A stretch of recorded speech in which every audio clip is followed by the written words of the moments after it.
Excel spreadsheet में कोई भी सेल को फॉर्मेट करने के बहुत सारे तरीके हैं। फॉर एग्जाम्पल, ये सारे सेल में हमने 5000 टाइप किया है, बट सारे सेल की फॉर्मेटिंग अलग अलग है। यहाँ पे नॉर्मल 5000 लिखा है, यहाँ पे 5000 एक डेसिमल पॉइंट के साथ लिखा है, यहाँ पे 5000 टू डेसिमल पॉइंट्स के साथ लिखा है, यहाँ पे 5000 करेंसी में लिखा है, यहाँ पे टाइम लिखा है, यहाँ पे डेट लिखी है। एक्सेल हमें अलग अलग सेल्स में फॉर्मेटिंग अलग अलग करने की इजाजत देता है, और ऐसा करके हम उसको क्लियरली आइडेंटिफाई कर सकते हैं। हमें जिस टाइप का डेटा जो सेल में रखना है वैसा हम रख सकते हैं। चलो हम फॉर्मेटिंग के बारे में और भी ज्यादा जानते हैं, और हम देखते हैं कि क्यों फॉर्मेटिंग इतनी इम्पोर्टेंट है।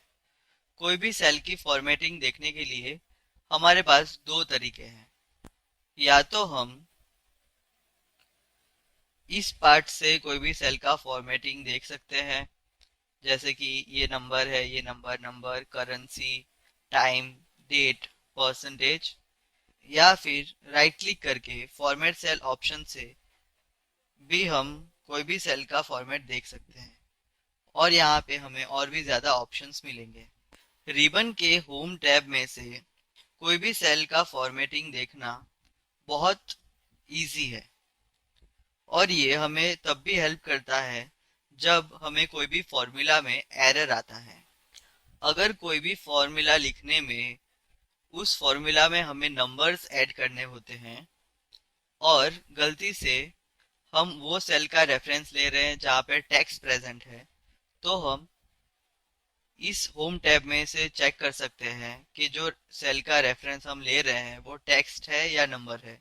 फॉर एग्जाम्पल, अगर मुझे इस सेल में 3 डेसिमल पॉइंट का डेटा चाहिए, तो मैं सिंपली यहाँ से नंबर सिलेक्ट करूंगा, और ये दो ऑप्शन का यूज करके डेसिमल पॉइंट्स इंक्रीज या डिक्रीज करूंगा। अभी मुझे 3 डेसिमल पॉइंट्स चाहिए, तो मैं यहाँ पे 3 रखूंगा।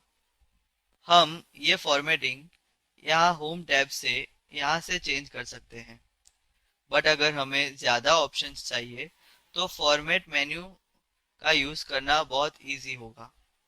हम राइट क्लिक करके फॉर्मेट सेल्स को एक्टिवेट कर सकते हैं, या तो फिर हम कंट्रोल+1 यूज़ करके फॉर्मेट सेल मेन्यू को ओपन कर सकते हैं। इस फॉर्मेट सेल मेन्यू से हम नंबर सिलेक्ट करेंगे, जितने भी डेसिमल पॉइंट्स हमें रखने हैं वो सिलेक्ट करेंगे। यहाँ से हमें एक प्रीव्यू मिल जाएगा कि फाइनल रिजल्ट्स कैसा दिखेगा।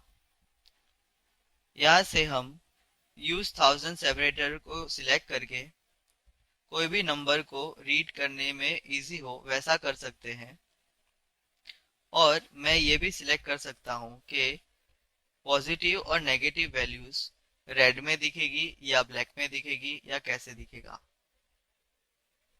अभी के लिए मैं सेकेंड ऑप्शन सिलेक्ट करता हूँ।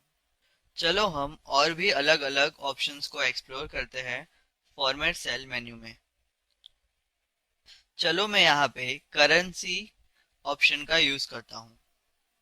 इसके डेसिमल पॉइंट्स को 2 कर देता हूँ, और मैं यहाँ पे करेंसी का सिंबल भी चेंज कर सकता हूँ। मैं इसे ये सिंबल में चेंज कर देता हूँ, और डॉलर की जगह पे हमें रुपी का सिंबल देखने को मिल जाता है। नंबर्स और करेंसी के अलावा हम और भी ज्यादा कैटेगरीज को एक्सप्लोर कर सकते हैं। चलो मैं यहाँ पे कोई डेट डालता हूँ, जैसे कि 8 मार्च 2023। इसकी साइज में इंक्रीज करके 16 कर देता हूँ। इस एग्जाम्पल में मैं इस सेल का फॉर्मेटिंग डेट कर देता हूँ।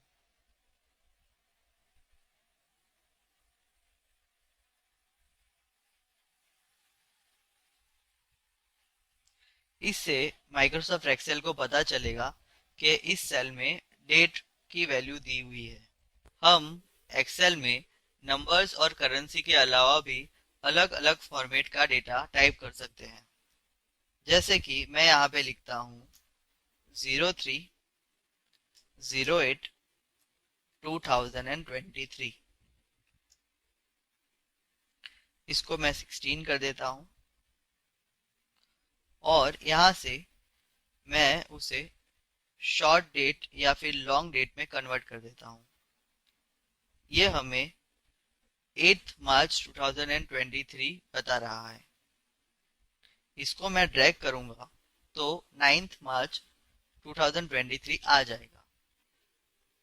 हमें ये स्पेसिफाई करने की जरूरत क्यों पड़ी कि कोई भी सेल का डेटा नंबर है, करेंसी है या तो फिर डेट है, क्योंकि नंबर्स 1 2 3 से लेके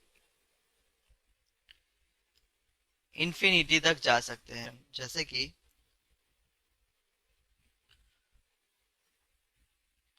1 2 3 से लेके 49 और इंफिनिटी। बट डेट हमें 31 के बाद चेंज करनी पड़ेगी। जैसे कि यहाँ हम देख सकते हैं कि 31 मार्च के बाद 1 अप्रैल आएगा। सिमिलरली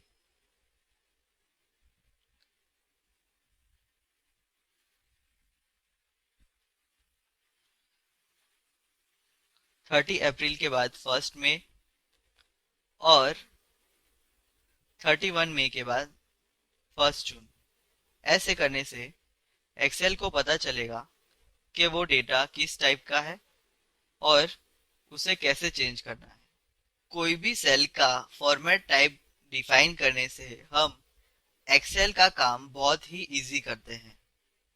इससे एक्सेल कोई भी सेल का डेटा रीड कर सकता है और हमें करेक्ट रिजल्ट दे सकता है। हमारे आने वाले सेशंस में मैं आपको कस्टम फॉर्मेटिंग का यूज करना भी सिखाऊंगा। अभी के लिए बस इतना ही। Thanks for watching. Keep learning and growing.